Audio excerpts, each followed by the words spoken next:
Bonjour et bienvenue sur 54 One. Aujourd'hui, nous recevons l'artiste burkinabé, Monsieur Fouma Traoré.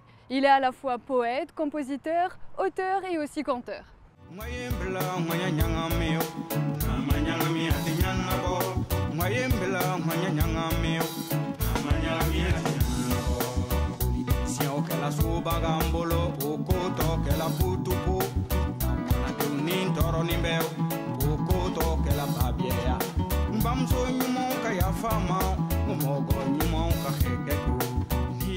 Bonjour Monsieur Foumobo Yekati. Bonjour Nasrin. De votre vrai nom? Foumagan Traoré. Très souvent en Afrique, les noms sont porteurs de messages. Exact. Quels sont les vôtres? Alors mon nom, Foumobo Yekati, Foum c'est le diminutif de mon nom Foumagan, qui veut dire lève-toi et affirme-toi. Et Mobo c'est le surnom de mon père qui veut dire vieux sage, avec des connaissances bien entendu. Et Yekati qui veut dire l'invincible. Voilà. Donc l'ensemble des trois, ça fait Foum, Mobo, Yekati. Vous faites partie des pionniers de la musique engagée au Burkina Faso. Exact. Et vous avez aussi chanté pour Thomas Sankara. Oui.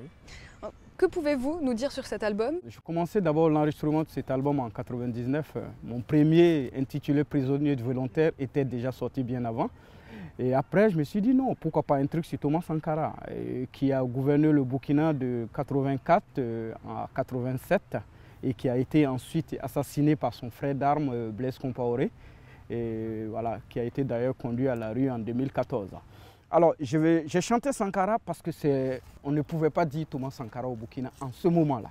Il fallait être un homme, il fallait vraiment oser et prendre le risque, voilà, accepter de perdre sa tête, ses privilèges ou son pain.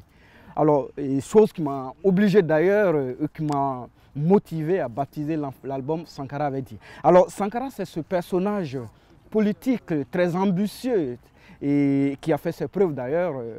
Parce qu'après avoir conduit son assassin, notamment Blaise Compaoré, je le dis clairement, qui est son frère d'armes, à la rue en 2014, la génération s'est inspirée de Thomas Sankara.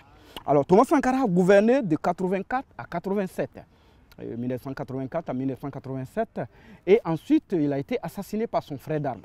Et moi j'avais honte de ce silence qui ne permettait pas aux Burkinabés de prononcer ce nom Thomas Sankara.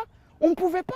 Si tu prononçais le nom Thomas Sankara, ben on te disait attention, tu vas aller dans les unes, tu vas perdre ta tête, tu vas perdre tes privilèges. Mais c'est honteux pour un pays qui s'appelle le pays des hommes intègres. Alors moi, ça me motivait à faire ce truc et à voir ce qui allait se passer. C'est vrai, ça n'a pas été simple, j'ai pris des coups et des très grands coups, traversé des tempêtes et des marées, mais je pense que je suis très content de l'avoir fait. Et Sankara, c'était un très grand personnage pour l'Afrique. Et pour le Burkina en particulier, parce que c'est celui-là qui a donné le nom Burkina Faso à notre pays qui s'appelait autrefois la Haute-Volta. Et un nom qui était un peu honteux même pour ce peuple, si je peux me permettre, parce que je connais des familles qui ont changé de nom de famille, parce que quand on disait Haute-Volta ou on disait Voltaïque en son temps, c'était un peu, ça faisait un peu affinité avec voleur et ils avaient du mal à supporter ce nom. Alors, le nom Burkina Faso, c'était une fierté pour les Burkinabés, baptisé pays des hommes intègres. Et on portait ce nom avec fierté. Et aujourd'hui, je pense que la génération et même le pouvoir en place s'inspire toujours de Thomas Sankara. Pour vous dire qu'il n'y a pas mieux Thomas Sankara qui a été lâchement assassiné de façon odieuse. Très sincèrement, moi ça m'a fait mal au cœur et voilà pourquoi j'ai décidé de baptiser l'album Sankara avait dit. Et l'album s'appelait Ayabona au lieu de Sankara avait dit. Ils sont partis sur un titre qui s'appelait Ayabona, fichez-moi la paix, et c'était le titre de l'album comme ça, alors qu'à l'origine c'était pas son titre. On dit que votre musique dérange. Qui dérange-t-elle? Ben, vous savez, le problème en Afrique, c'est qu'il y a une bande mafieuse qui est là, des gens très corrompus, des gens voilà, qui ont aussi la chance de gouverner pendant longtemps ce continent. Et voilà, vous n'avez pas la langue dans la poche. Quand vous dites haut et fort, c'est que le peuple dit bas. On n'invente pas, on ne dit pas ce qu'on a envie de dire. On s'inspire de la misère, des difficultés de notre peuple pour dire quelque chose. Alors, si vous le dites haut et fort, voilà, on vous dit, vous n'avez pas la langue dans votre poche. Ben, moi, la langue, elle est toujours là. Elle peut être dans la poche ou dans la bouche, mais quand il y a des choses à dire, il faut les dire. Et ça dérange qui? Ben, ça dérange ces gens qui ne sont pas sérieux, qui sont malfrats, ceux qui pillent nos États. Et nous avons les mêmes qui pillent l'Occident. Sankara l'a dit, ceux qui pillent l'Afrique sont les mêmes qui pillent l'Occident. Ils sont les mêmes têtes. Alors, ce sont des corrompus, ce sont des assassins. Ils ont tous les maux sociaux avec eux, mais ce sont eux qui gouvernent nos pays, nos nations. Grand acteur pour la protection de l'environnement. Vous avez d'ailleurs sorti des albums comme Sachets de plastique, vous avez aussi des chansons pour la planète et votre dernier album qui s'intitule Paris à vélo, la pollution c'est zéro. Parlez-nous de votre engagement envers l'environnement. Alors, l'environnement, je suis sur les pistes de l'environnement depuis Thomas Sankara d'ailleurs, je vais le dire aussi, qui était un grand visionnaire pour l'environnement en son temps. Et ça m'a beaucoup inspiré. J'ai fait d'abord Sachets plastique parce que quand je vois des sachets partout qui se promènent en Afrique, dans le paysage, dans le beau décor naturel, ça me faisait mal au cœur. Et ça me fait toujours mal au cœur. Et je l'ai chanté pour attirer nos dirigeants sur le fléau, sur le problème. Et ça leur a fait ni chaud ni froid. Alors que quand nous lançons des messages d'alerte comme ça, c'est pour que les dirigeants, les communicateurs utilisent ce message pour en appeler le peuple à une conscience ou à une façon de faire plus responsable. Cela n'a pas été le cas. Et aujourd'hui, voilà, j'ai fait album Paris à vélo. C'est toujours dans la même lancée. Donc à Paris à vélo, la pollution, c'est zéro. C'est dire que c'est toujours l'environnement. Je pense que la voiture, ça pollue.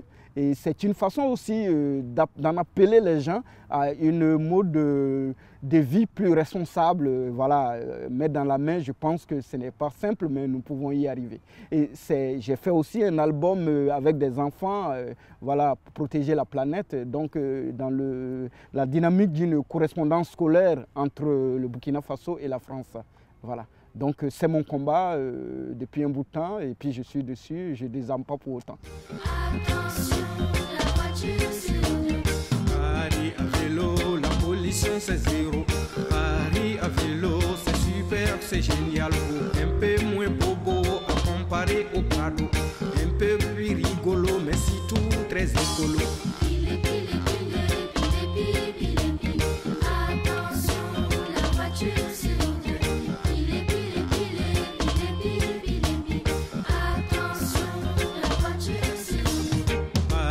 Vélo, les coucous sont fréquents, en plus des souris que je décroche en passant.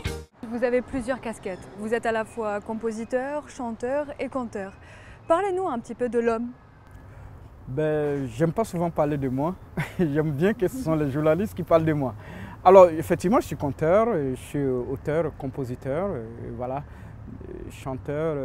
En fait, la casquette, je fais de la musique engagée en tant que Fumobo Yekati. Et après, je fais le compte en tant que Fuma Traoré. Donc voilà, deux sites différents, deux têtes différentes, même si c'est le même visage. C'est deux métiers qui se ressemblent en partie, même si les thèmes ne sont pas pareils. Voilà. Ensuite, vous avez l'écriture en tant qu'auteur. Voilà, je suis auteur, voilà, compositeur de mes textes. Tous les textes que je chante, c'est moi qui les compose exactement. Donc les contes aussi, je les écris donc, avec des CD aux éditions L'Harmattan, vous pouvez trouver des trucs, c'est Fuma Traoré. Donc voilà, deux noms différents, voilà, mais c'est la même personne, Fumobo Yekati, Fumagan Traoré. Est-ce que c'est facile pour vous de travailler au Burkina Faso? Pour des affaires personnelles, oui, mais musicalement, ce n'est pas simple pour ma musique.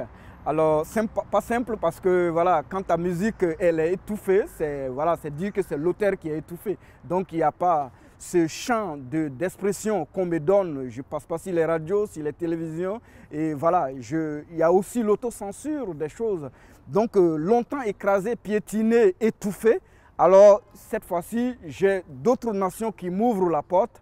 Je suis toujours avec voilà, mes origines, notamment depuis le Burkina Faso, mais je ne compte pas seulement sur ce public parce que l'art, c'est un métier qui voyage, qui va à la conquête de d'autres nations et je pense que je suis à cette dimension-là aujourd'hui. Donc voilà, les difficultés, il y en a. Dans mon pays, il y en a. Quand on est auteur, on dit des choses que le peuple dit bas, avec ces gouvernants qui sont un peu des démons politiques. Et voilà, rien ne passe. Et même ceux qui veulent vous permettre de vous épanouir, de permettre à cette musique de sortir, ils ne peuvent pas parce qu'ils obéissent à un système. S'ils sont contre le système, c'est eux qui perdent les postes ou les pains. Alors, les choses ont un peu changé, mais pas encore véritablement.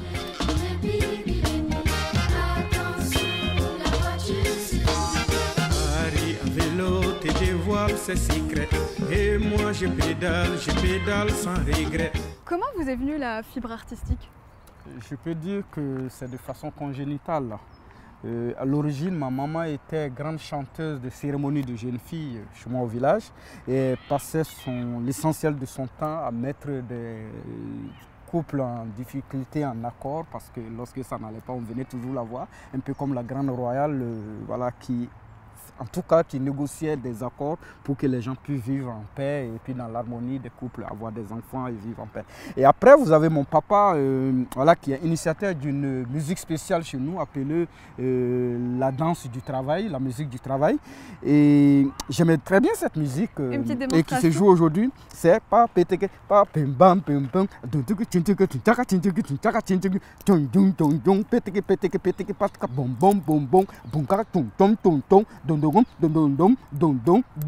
alors donc c'est des musiques qui motivent, c'est une musique qui motive à travailler. Donc vous avez toujours des filles ou des dames qui accompagnent les hommes qui tiennent la grande daba et pour labourer la terre afin qu'on puisse avoir à manger l'autosuffisance alimentaire. Avant de finir cet entretien, vous avez peut-être un petit message à transmettre? Mon message, comme je le dis souvent, une femme intègre vaut mieux qu'un village corrompu. Nous pouvons cultiver des valeurs en nous, autour de nous, des enfants à la famille. Et l'ensemble de ces grandes valeurs peuvent construire une nation digne, intègre et prospère. Il n'y a pas de miracle pour une société. Alors, si nous n'avons pas ces valeurs en nous, autour de nous, c'est sûr que nos États vont toujours chuter dans la corruption et dans la malgouvernance, parce que je pense que la vraie panne de l'Afrique, c'est la locomotive qui est en panne. Et si ça va pour les dirigeants, ici il y a autant de responsabilités, chacun ses responsabilités, nous allons avoir des nations sans problème. Nous allons cultiver ces valeurs et il faut les cultiver depuis la base, sinon nous ne pourrons pas avancer. Voilà, donc c'est le message que j'ai à transmettre, que chacun cultive en lui des valeurs et autour de lui, et depuis la famille, et l'ensemble de ces valeurs forment une nation digne, prospère et intègre.